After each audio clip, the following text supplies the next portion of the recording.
다음 주 월요일부터는 4시엔 썰전 라이브 40분의 뉴스 썰기입니다. 시작해보죠. 네, 오늘 준비한 자료 바로 보겠습니다. 사적인 문자가 본의 아니게 이렇게 유출이 됐기 때문에 그 내용과 관련된 질문에 대해서는 제가 확인하지 않는 것을 원칙으로 합니다. 제 프라이버시도 보호받아야 되기 때문에 그렇습니다. 자, 권성동의 슬기로운 사생활. 앞서 다뤘지만 워낙 이슈가 커서 또 한 번 썰어보겠습니다. 잘근잘근 썰어보죠. 일단은 권성동 직무대행 사과하면서 저런 말을 했습니다. 논란을 차단시키겠다는 의도로 보여지죠. 그렇죠. 아무래도 대통령과 여당 대표 직무대행이 나눈 문자 메시지가 공개된 마당에 자, 이걸 프라이버시다라고 얘기하기에는 좀 설득력이 떨어진다라는 분석이 있는 거죠.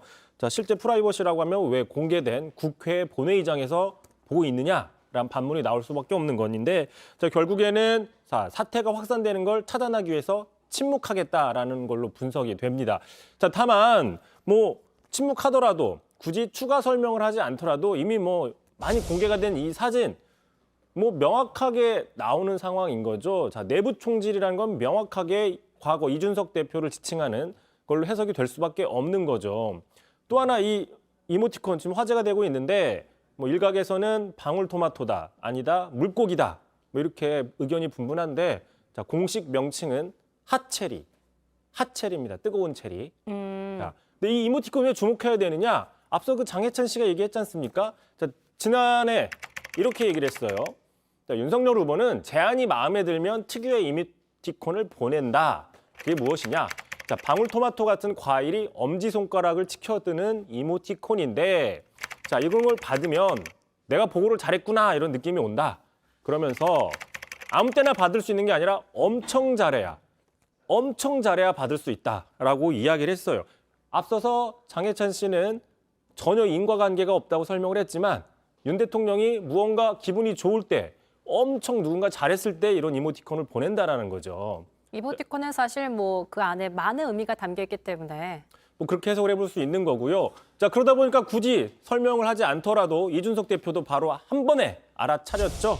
자, 오해할 여지 없이 정확하게 이해했다라고 얘기를 한 겁니다. 자, 공개가 안 됐다면 프라이버시로 남겨졌겠지만 지금 공개가 돼서 파장이 커지고 있습니다. 이제 와서 이제 프라이버시라고 하는 건 그만큼 난감하기 때문에 즉답을 좀 피하고 싶다. 이런 반응으로 봐야겠어요. 그렇게 해석을 할 수 있고요. 자, 일각에서는 그러면 이 프라이버시가 공개될 줄을 몰랐느냐. 자, 중진 의원인데도 자, 이런 의문 나오고 있잖아요. 또 하나는 있습니다. 과거에 비슷한 경험이 있었기 때문인 거죠. 바로 2014년입니다. 그 환노위 국정감사 당시에 권성동 당시 의원이 그 여성의 그 수영복 사진 기사를 검색하다가 그대로 사진이 노출이 됐었죠. 자, 이래서 상당히 당시에도 논란이 된 적이 있었어요. 당시 이제 민주당에서는 환노위 간사인 권성동 의원의 어떤 그 품위 문제를 들어서 간사직에서 사퇴해라.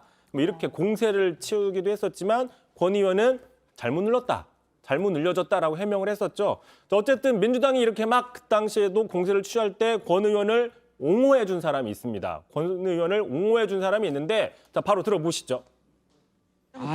그냥 심심해서 봤습니다. 이러면 그걸 그렇게 얘기하니까. 그러니까요. 연예 기사 이런 거 보면 솔직히 누르면 한 30% 확률로 진짜 야한 사진 뜰 거예요, 보면은. 왜냐면 자극적인 요즘 그런 사진들 많기 때문에. 그러니까 그런 부분 갖고 사퇴해라 이런 거는 좀 애매한 것 같고 그냥 봤다라고 하면 되는데 권성동 의원도 그냥 보면은. 예.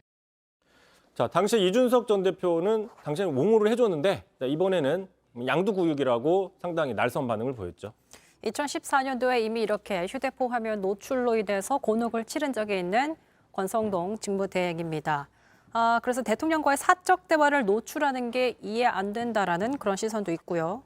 자, 그렇습니다. 그래서 이제 이게 고의냐, 실수냐, 이 부분은 권성동 의원, 권성동 직무대행 본인만 아는 본인의 프라이버시겠지만 자, 이 문제로 어쨌든 당 내에서는 지금 파열음이 나오고 있지 않습니까? 대부분 당혹스럽다. 그래서 언급을 하지 않고 있는 분위기인데 하지만 이준석 대표와 가까운 인사들은 상당히 격앙된 반응을 보이고 있습니다. 들어보시죠.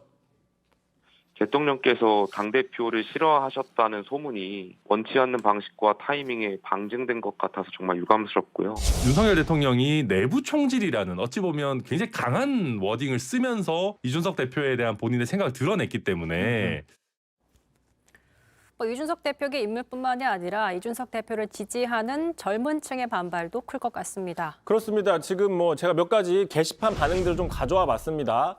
자, 권성동 대통령의 걸림돌이다. 친구라면서 부끄럽지 않느냐. 자, 내부 총질은 권성동 직무대행하고 있다. 왜 지지율이 계속 떨어지는지 모르느냐.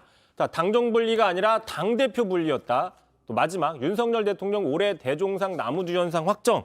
이게 무슨 얘기냐면요. 윤 대통령은 당무에 개입하지 않는다고 도어 스태핑에서 얘기를 했지 않습니까? 그런데 이 메시지가 공개가 되면서 당무에 개입하는 게 아니냐라는 의혹을 받은 거죠. 그러니까 연기를 하고 있었던 거 아니냐라는 비판적인 시각이 있는 거고요. 자, 민주당 가만히 있을 리가 없죠. 어떻게 보면은 강 건너 불구경이지 않습니까? 자, 민주당에서도 같이 뛰어들었습니다. 들어보시죠. 이준석 대표 입장에서 얼마나 황당한 일입니까? 결국 대통령이 주도했다는 것을 알게 되면 배신감이 굉장히 많이 커질 것 같고 또 이준석 대표를 중심으로 윤석열 대통령을 지지했던 20대 젊은 남성층들은 정말 배신감을 느낄 만한 사안이죠. 자, 아무튼 권성동 직무대행은 원내대표 된 이후에 벌써 3번째 공식 사과를 했습니다. 이렇게 되면 리더십에 더 큰 타격을 입을 수 있겠고요. 그렇습니다. 불과 지난주였었죠. 저희가 그 공무원 시험 합격은 권성동 뭐 이런 이제 논란이 있었지 않습니까? 네. 바로 지난 20일 날 저희가 뉴스 설계에서도 다뤘습니다. 자, 다뤘습니다. 그런지 또다시 일주일 만에, 일주일도 안 돼서 논란의 중심이 된 것이죠. 자, 그러면서 이제 권성동 직무대행 체제 과연 이대로 좋으냐라는 회의감들이 나오고 있습니다. 당내에서는 벌써 자, 뭐 트러블 메이커다, 엑스맨이다 이런 비판들이 많이 나오고 있어요. 이대로는 못 가겠다, 못 가는 거 아니냐라는 이제 그런 시각이 있는 건데, 자, 반대로 이런 사건을 통해서 권성동 원내대표, 권성동 직무대행이 대통령과 직접 텔레그램하는 사이라는 게 밝혀졌지 않습니까? 아, 실세 윤핵관이 맞구나. 그 다음에 지금 종기 전당대회는 이미 안 된다고 결론이 났어요. 거기다가 직무대행을 안 하면 직무대행의 직무대행 체제가 되지 않습니까? 집권여당, 대선에 승리한 집권여당이 비정상적인 체제로 가게 됐다. 그래서 결국 이것도 못하고 저것도 못하는 애매한 상황이 지금 당분간 이어질 수 있는데, 자, 그래서 키워드를 좀 보겠습니다. 자, 권성동의 슬기로운 사생활. 자, 결국 이 난맥상을 해결할 키맨, 바로 권성동 직무대행 본인이거든요. 자, 그렇기 때문에 자, 권성동 직무대행 사생활뿐만 아니라 여당 대표로서의 생활도 슬기롭게 해야 된다. 뭐 이런 지적 나오고 있습니다. 네, 저희가 이제 내부 총질이라는 그 워딩으로 계속 썰어보고 있는데 총기 소지가 지극히 제한적인 우리나라에서 총 얘기가 이렇게 자주 나오는 것도 이례적인 것 같습니다. 사실 총보다 지금 무서운 건 오르고 있는 금리, 물가 아닐까 싶기도 하고요. 이성대의 뉴스썰 여기까지 하죠. 수고하셨습니다. 난 정말